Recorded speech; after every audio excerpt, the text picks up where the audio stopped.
नमो बुधाय बनते जी। देखिए बोध गया जो इतने दिन से धरना चल रहा है, कोई सुनवाई नहीं हो रही है, इस पे आप क्या कहेंगे? देखिए, हम हरियाणा से आते हैं।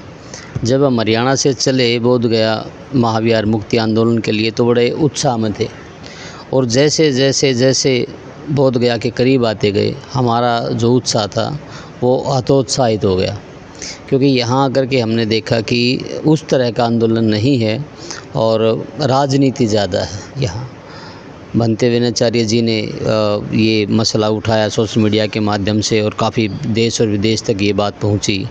और दुर्भाग्य है कि यहाँ भिक्षुओं ने ही भिक्षुओं पर केस दर्ज किए। जो 4 मुकदमे दर्ज हैं आंदोलन के, उनमें से 2 मुकदमे भिक्षुओं के हैं, कोई सुनीत पाल और सुशील पाल, जो 2 भिक्षुओं ने किया हुआ मुकदमा। फिर ऐसे क्यों किए वो लोग? वो ये कहें कि राजनीति से प्रेरित होंगे वो लोग। वो उनकी एक कमेटी बनी हुई थी पहले से ही कोई, तो उस कमेटी में वो लोग भी हैं। लामा की जो कमेटी है, बौद्धिस्ट संघ क्या बना रखा था उन्होंने, तो उसमें उसके ही दोनों, एक तो भिक्षु प्रभारी हैं सुनीत पाल, और एक सुशील पाल जो 8-10 दिन पहले ही भिक्षु बने थे, वही। लेकिन ये ठीक नहीं है भंते जी। भंते जी अगर भंते जी पे ऐसा करने लगे तो भंते लोगों को तो बदनामी होगा। ये देखिए, ये बहुत बुरा है। सरकार जो है वो कांटे से कांटा निकालने वाली बात है। भिक्षु से ही केस दर्ज करवाया और भिक्षु पे ही केस दर्ज करवा दिया। भिक्षु आज अंदर है, और बार बार कहने के बाद, वादा करने के बाद भी वो लोग इस केस को वापस नहीं ले रहे। और हम शुरू से ही बनते विनाचार्य की पैरवी में लगे हैं, क्योंकि एक किसी बौद्ध धर्मगुरु का, बौद्ध भिक्षु का जेल के अंदर होना बहुत बुरी बात है। हथकड़ियों में जकड़ के उनको एक क्रिमिनल की तरह बार बार वहाँ लेके आना, न्यायालय में पेशियों पे, और मतलब बुरी तरीके से करना, ये धर्म की हानि है असल में। और अभी तो एक भिक्षु पे हो रहा है तो हम कुछ नहीं कर रहे, फिर ये 2, 4, 10 और तमाम भिक्षुओं पे भी हो सकता है। तो इस जो लोग अब बहुत सारी मीटिंग्स कर रहे हैं और खूब घूम रहे हैं, लेकिन विनाचार्य का मुद्दा गौण है, एक धर्मगुरु का मुद्दा गौण है, उस मुद्दे को अग्रणी होना चाहिए। और यहाँ तक कि चाहे वो बुद्धिस्ट फोरम के लोग हैं या दूसरे लोग हैं, उनको इस मुद्दे को भुनाना चाहिए कि हमारे धर्मगुरु जेल के अंदर हैं और उनका कोई कसूर भी नहीं है। इस तरह की कोई घटना घटी ही नहीं जिस तरह का किसी गुप्ता ने वो आरोप लगाया है कि आप मर्डर का। ऐसी कोई घटना दुनिया में कहीं तो नहीं। आप लोग सारे भंते जी वहाँ तो लगे हैं विनाचार्य को छुड़ाने में ना? सारे नहीं लगे, बंतियास जी और हम ही हैं, और कोई हमारे 2-4-10 उपासक हमारे साथ हैं। सारे लोग नहीं हैं। सारे लोग जो लगे वो सोशल मीडिया पे लगे हुए हैं, वो मीटिंग्स में लगे हुए हैं। वो हमारा कोई किसी ने साथ नहीं दिया अब तक। कोई आखिर विनाचार्य को छोड़ा जाएगा? छोड़ेंगे ना लोग? विनाचार्य के साथ बहुत बड़ी राजनीति हो रही है। अब उनको जो सीजीएम जो छोटी कोर्ट होती है, छोटी कोर्ट ने उनका बड़ी मुश्किल से रिजेक्ट किया बेल। उसकी बेल रिजेक्ट होने के बाद में हम उनको लेके आए सेशन कोर्ट में। सेशन कोर्ट ने भेज दिया एडिशनल सेशन जज को। एडिशनल सेशन जज भी उनको ना तो बेल दे रहे हैं और ना रिजेक्ट कर रहे हैं, तारीख पे तारीख दे रहे हैं, उनको फंसाया जा रहा है। आखिर क्यों नहीं बेल दे रहे विनाचार्य को?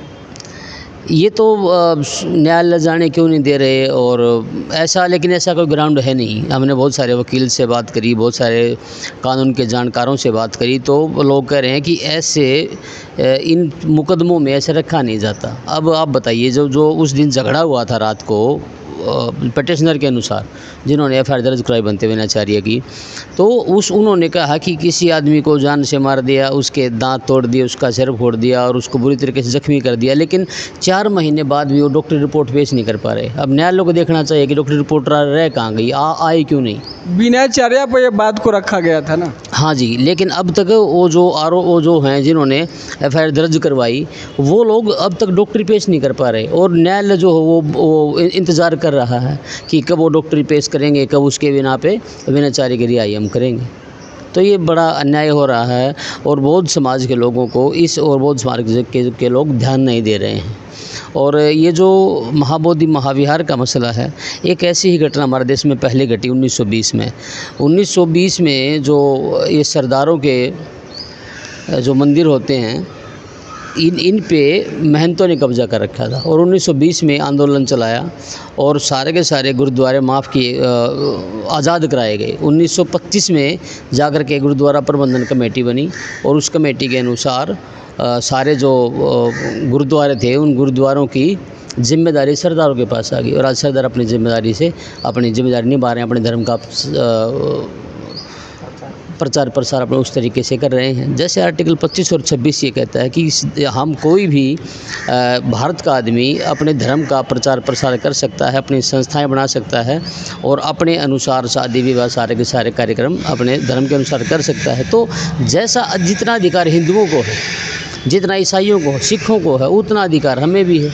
हम भी अपने तरीके से करें, हम भी अपने धर्म की जो व्यवस्था अपने हाथ में लें। लेकिन बड़ा जो मसला है महाबोधि विहार का वो है विदेशी करेंसी का। वहाँ अरबों रुपया दान में आता है। अब अरबों रुपया दान में आता है तो सरकार उसका मिसयूज़ करती है। अब जिस मंदिर में आप जाएंगे, चाहे वो किसी भी धर्म का मंदिर हो, वहाँ आपको प्रसाद की व्यवस्था मिलेगी, जो उस संत हैं उस समाज के, उनको रहने की व्यवस्था मिलेगी। लेकिन आज जब महाबोधि महाविहार जाएंगे तो भिक्षुओं का कोई मान सम्मान नहीं। आखिर क्यों मान सम्मान नहीं है?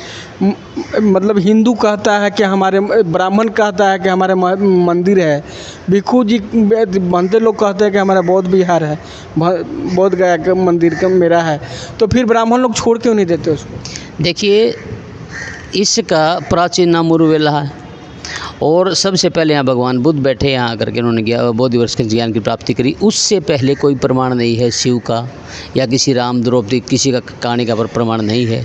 अगर वो लोग आए भी हैं तो बुद्ध के बाद आए होंगे, बुद्ध से पहले तो आए नहीं। ये पूरी दुनिया में इसका नाम बुद्ध के नाम से ही तो है, ये वर्ल्ड हेरिटेज है और पूरी दुनिया में इसको बुद्ध के नाम से जाना जाता है, संबोधि के नाम से जाना जाता है, किसी विष्णु या शिव उसके नाम से नहीं जाना जाता। और जो 4 ब्राह्मण हैं वहाँ जो बैठे हैं, हम उन 4 ब्राह्मणों को कोई विरोध नहीं कर सकते।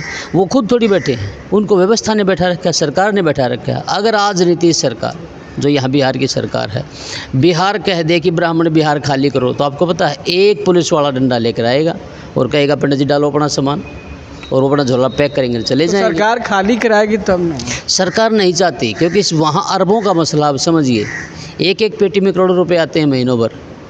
अब उस पैसे का मिसयूज़ कर रहे हैं वो लोग, उस पैसे का मिसयूज़ कर रहे हैं राजनीति में, उस पैसे का मिसयूज़ कर रहे हैं अपने कार्यकर्ताओं में, अपनी पार्टी को बढ़ाने में। अगर उस पैसे का उपयोग यहाँ प्रशिक्षण में हो, हमारे देश में बहुत सारे भिक्षु बने तो ये बुद्ध का धम्म फैले, बुद्ध का धम्म फैले तो यहाँ शांति फैलेगी और ये पूरा भारत बौद्ध में हो जाएगा। लेकिन ये धन का जो लोभ है, जो राजनेताओं और मंत्री और ये अफसरों के भीतर जो करेंसी के प्रति, तो वहाँ यहाँ जो बौद्ध बिहार में जो पैसा आता है बोध गया में, वो पैसा सरकार यूज करती है राजनीति में? सरकार यूज करती है, पता नहीं कहाँ यूज करती है। मैं जितने हम इतने ताकत से कह भी नहीं सकते कहाँ यूज करती है, क्योंकि डीएम सरकारी है।